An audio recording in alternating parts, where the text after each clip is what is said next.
Assalamualaikum warahmatullahi wabarakatuh.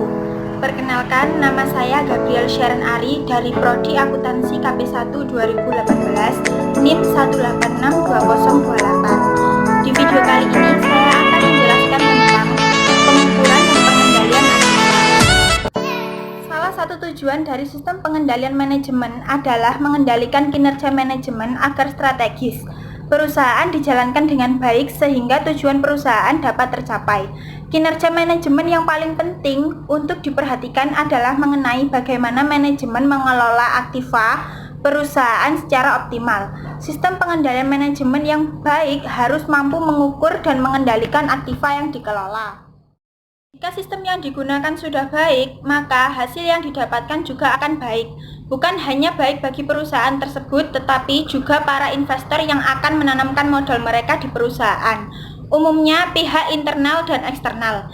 Untuk itu, pihak internal perlu mencari sistem apa yang baik bagi perusahaan dalam mengelola perusahaan, terutama pengukuran dan pengendalian aktiva. Beberapa unit memfokuskan pada laba yang dibandingkan dengan aset yang dipakai untuk meraih laba tersebut atau sering disebut pusat investasi. Pusat investasi merupakan jenis istimewa dari pusat laba dan bukan kategori yang terpisahkan. Meski demikian, ada beberapa masalah yang dihadapi, yaitu dalam mengukur aset yang dipakai dalam pusat laba. Tujuan penting dari perusahaan yang berorientasi laba adalah menghasilkan tingkat pengembalian atau return yang memuaskan atas modal yang digunakan.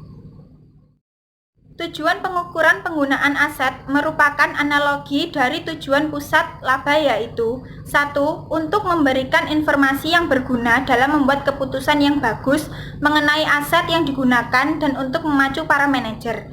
Yang kedua, untuk mengukur kinerja unit usaha sebagai suatu entitas ekonomi.